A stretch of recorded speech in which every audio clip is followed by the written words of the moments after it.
Assalamualaikum warahmatullahi wabarakatuh. Kami dari kelompok 3 akan mempresentasikan bab 4, yaitu tentang proses pembentukan standar akuntansi. Berikut nama anggota kelompok kami. 1. Dian Setianingrum 2019-12058. 2. Nurwafikoh Septi Astiti 2019-12060.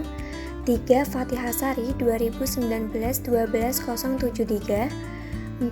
Ziyadatul Mustafaidah 2019-12075. 5. LDA Hafida 2019-12076. 6. Dita Putri Fajarianti 2019-12079. 7. Muhammad Zuhairil Ashraf 2019-12090. 8. Wiwit Puji Pratiwi 2019-12093. Aspek kelembagaan dalam pembangunan akuntansi. Proses pembentukan standar akuntansi merupakan proses yang cukup pelik karena melibatkan aspek politik, bisnis, sosial, budaya. Aspek politik cukup dominan karena tarikan beberapa kepentingan baik pihak pemerintah, swasta, maupun profesi akuntansi itu sendiri. Hal ini dapat dipahami karena standar akuntansi yang akan diberlakukan akan mengikat semua pihak. Dilihat dari aspek bisnis, standar akuntansi akan berkembang seiring dengan pembangunan dunia bisnis. Munculnya transaksi-transaksi bisnis baru yang semakin kompleks menuntut adanya standar akuntansi yang mengatur transaksi tersebut. Perlunya melihat sejarah pembentukan standar akuntansi di Amerika karena profesi akuntansi di USA sudah cukup lama sehingga memudahkan bagi kita untuk melihat pengaruh berbagai aspek di atas terhadap penyusunan standar akuntansi. Selanjutnya, 1. Penyusunan standar akuntansi di Amerika. Pengembangan standar akuntansi di Amerika dapat dibagi ke dalam 3 tahap awal pembentukan pada tahun 1930 hingga 1936, periode setelah Perang Dunia pada tahun 1946 sampai 1959, dan periode modern pada tahun 1959 hingga 2002. Periode sebelum tahun 1930, akuntansi di Amerika boleh dikatakan tidak diatur. Praktek dan prosedur akuntansi yang digunakan oleh dunia usaha umumnya dianggap rahasia. Satu perusahaan dengan perusahaan lainnya tidak saling mengetahui prosedur akuntansi yang digunakan. Sebagai akibat terjadi ketidakseragaman dalam praktek akuntansi antar perusahaan dalam industri yang sama. Tuntutan perlunya standar akuntansi datang dari perbankan dan kreditur lainnya karena merekalah pemakai utama laporan keuangan perusahaan. 2. Periode pembentukan. Sebagai akibat dari crash di pasar modal tahun 1929, periode 1930 hingga 1946 memiliki pengaruh yang signifikan di dalam praktek akuntansi di Amerika. Usaha pertama mengembangkan standar dimulai dengan adanya persetujuan antara American Institute of Certified Public Accountant dan New York Stock Exchange. Hasil dari kerjasama ini adalah format draft 5 Broad Accounting Principle yang disiapkan oleh Komite AICPA dan disetujuilah Komite New YC pada tanggal 22 September 1932. Dokumen ini merupakan usaha formal untuk mengembangkan Generally Accepted Accounting Principle dan dimasukkan ke dalam Accounting Research Bulletin pada nomor 43. Selanjutnya, yang ketiga ada Komite Prosedur Akuntansi. Pada tahun 1933, AICPA membentuk komite khusus pengembangan prinsip akuntansi. Namun demikian, tidak banyak yang bisa dikerjakan oleh komite ini dan kemudian diganti dengan Committee on Accounting Procedure pada tahun 1936. CIP mulai tahun 1939 menerbitkan prinsip akuntansi yang memiliki dukungan otoritas. selama periode 2 tahun 1938 hingga 1939 telah menerbitkan 12 Accounting Research Bulletin.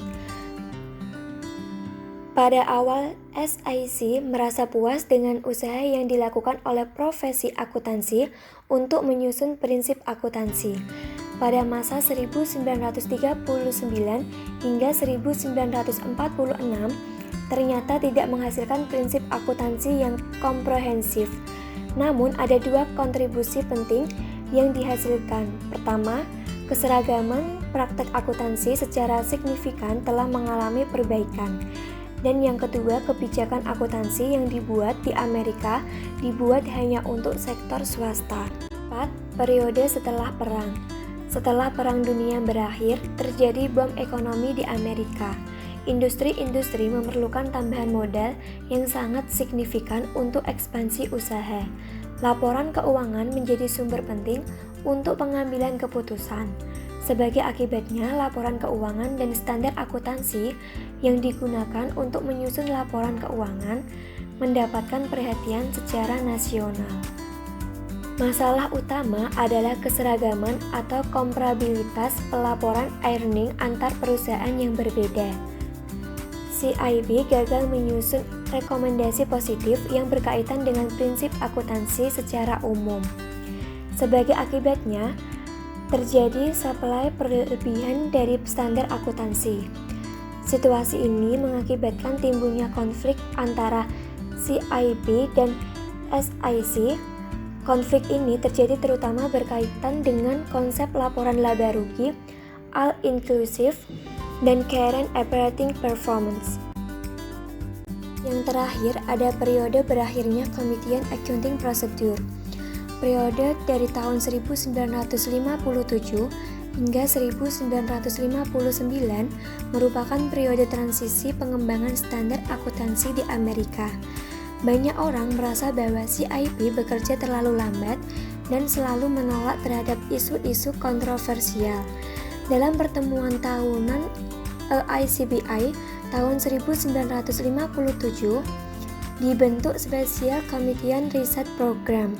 Laporan dari komite ini menjadi cikal bakal didirikan Accounting Principles Board dan Accounting Research Division.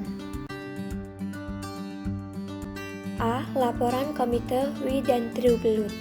Oleh karena kritik terhadap IPP bermunculan terus, maka bulan April 1971, AICPI membentuk dua grup studi, yaitu The Study Group on Establishment of Accounting Principles.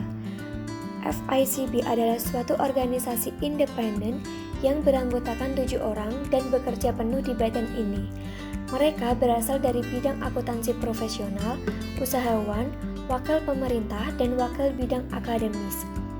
Fungsi utama FICB adalah untuk mempelajari masalah-masalah akuntansi dan menetapkan standar akuntansi. Standar ini diterbitkan sebagai rumusan standar akuntansi keuangan. FICB juga menerbitkan rumusan konsep akuntansi keuangan, konsep-konsep yang diperkenalkan di dalam statement standar. B. Mekanisme operasional FICB.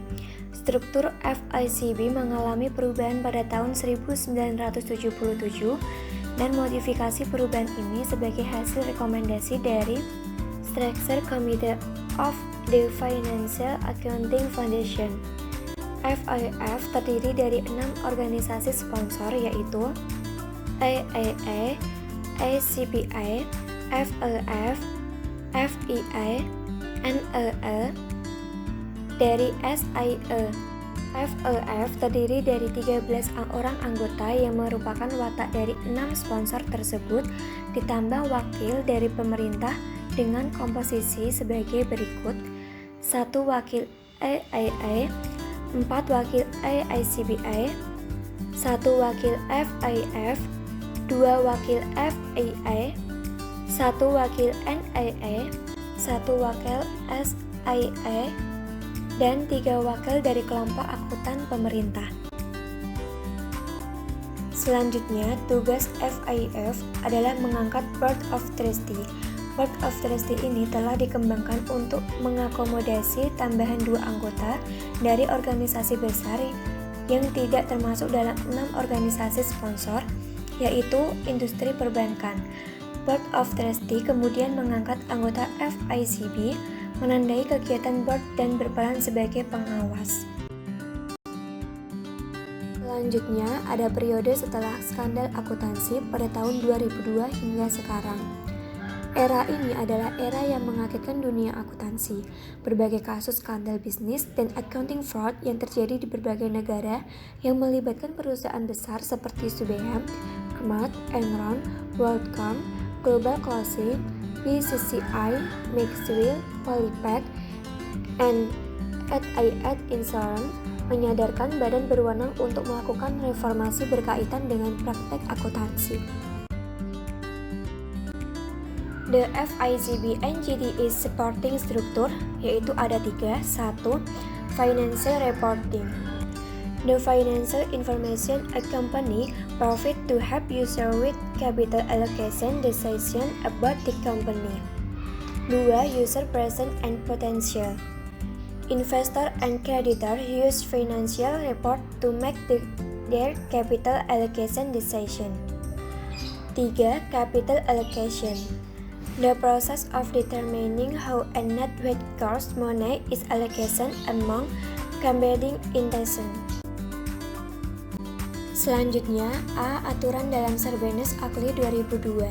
Dalam lingkup praktik akuntansi di Amerika, skandal akuntansi yang dimulai kasusnya Enron tahun 2001, diikuti WorldCom tahun 2002, dan perusahaan lainnya merupakan fenomena yang menarik yang menampar akuntan. Kasus WorldCom merupakan kasus kebangkrutan terbesar dan terheboh dalam sejarah akuntansi di mana manajemen WorldCom secara sengaja memasukkan data laba perusahaan. Auditor WorldCom gagal mengungkap pengalihan dana sebesar 3,8 miliar US dollar untuk menaikkan pendapatan. Kasus Enron juga menunjukkan pola serupa, yaitu praktik manajemen laba, di mana Enron melaporkan laba yang tinggi dan menggunakan transaksi yang sangat kompleks yang direkayasa untuk mencapai tujuannya. Tujuan utama COX adalah untuk melindungi kepentingan investor dengan cara memperbaiki akurasi dan reliabilitas disclosure sesuai dengan persyaratan perundangan yang berlaku. Dengan meningkat kepercayaan investor, COX mewajibkan CEO dan CFO perusahaan yang terdaftar pasar modal secara hukum berlangsung jawab atas kebenaran laporan keuangan yang mereka tanda tangani.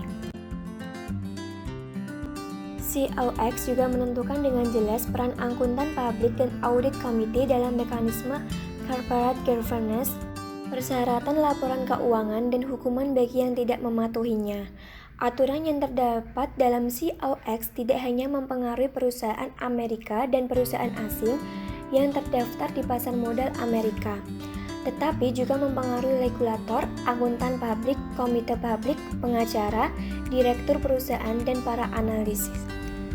Salah satu implikasi COX terdapat profesi akuntansi adalah bahwa auditor perusahaan yang terdaftar di pasar modal wajib mengeluarkan 3 opini. 1. Opini tentang kewajaran penyajian laporan keuangan. 2. Penilaian manajemen atas internal kontrol dalam laporan keuangan. 3. Penilaian auditor atas keefektifan internal kontrol dalam laporan keuangan. Selanjutnya, B. The Public Company Accountability Oversight Board.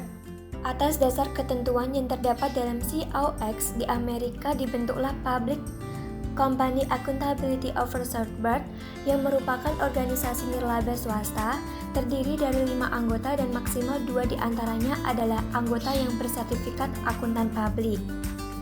PCAOB memiliki misi utama, yaitu melindungi kepentingan investor dan kepentingan publik dengan cara mengawasi auditor perusahaan publik dalam menyajikan laporan audit yang independen, jujur, dan informatif. Kewenangan yang diberikan COX pada PCAOB adalah membuat aturan tentang pendaftaran atau perizinan dan pelaporan kantor akuntan publik, standar audit dan standar profesional lainnya, serta inspeksi dan investigasi atas kegiatan kantor akuntan publik.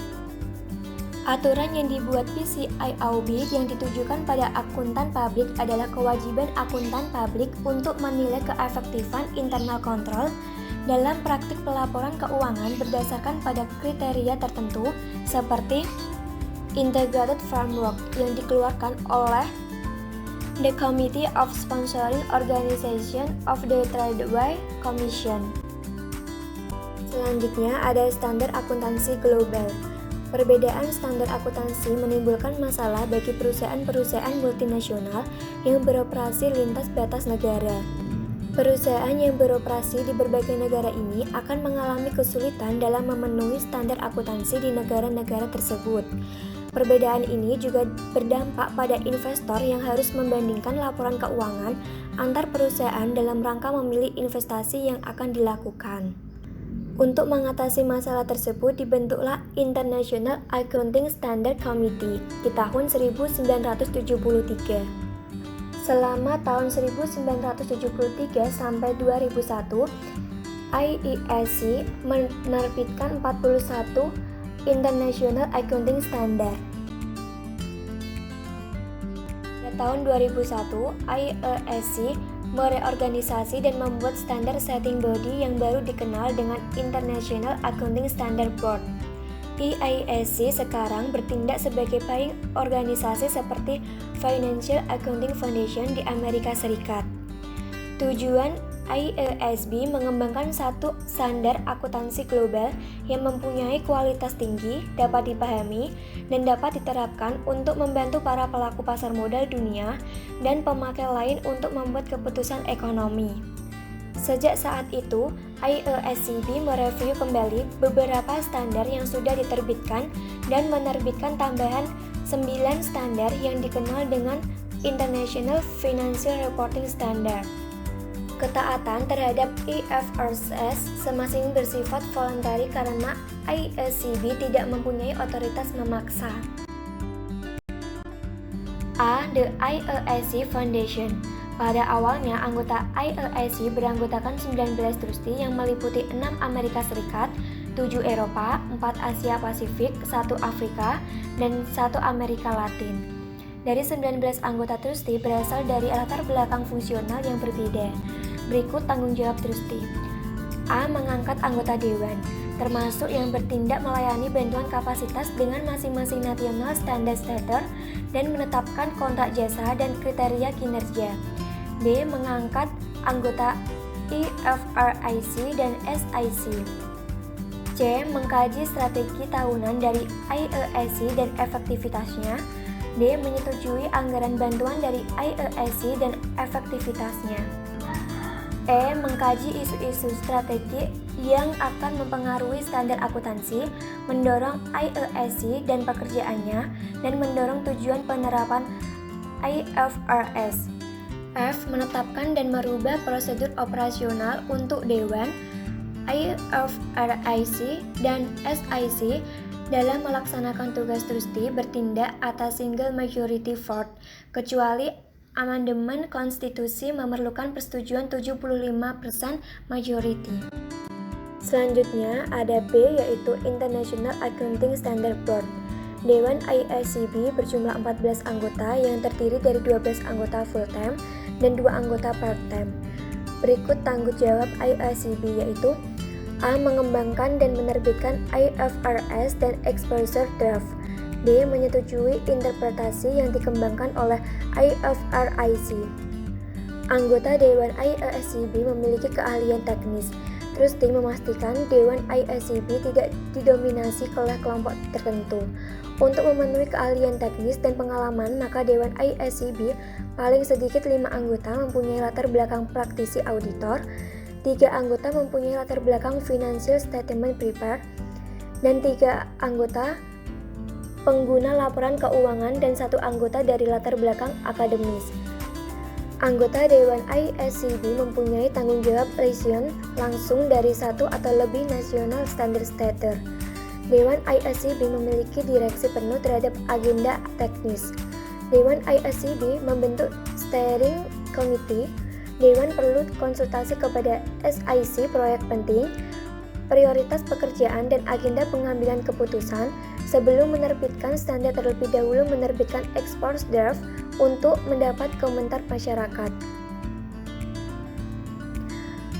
Publikasi export draft IFRS atau interpretasi IFRIC memerlukan persetujuan 8 dari 14 anggota Dewan IASCB.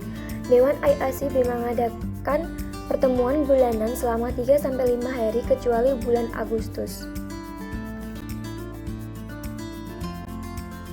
C. International Financial Reporting Interpretation Committee. IFRIC dikenal dengan Standing Interpretation Committee yang memiliki 2 anggota dan diangkat trustee untuk periode tugas 3 tahun. Anggota IFRIC tidak mendapat gaji tetap, tetapi semua biaya yang dikeluarkan akan diganti. Tanggung jawab IFRIC: A. Menginterpretasikan penerapan IFRS dan memberikan acuan isu-isu pelaporan keuangan yang tidak dibahas khusus dalam IFRS. B. Mempublikasikan draft interpretasi untuk mendapat tanggapan masyarakat. C. Melaporkan kepada Dewan dan mendapatkan persetujuan Dewan untuk final interpretasi. Draft atau final interpretasi disetujui oleh IFRIC ketika tidak ada lebih dari 3 anggota IFRIC yang menolak. Yang terakhir ada D. The Standard Advisory Council.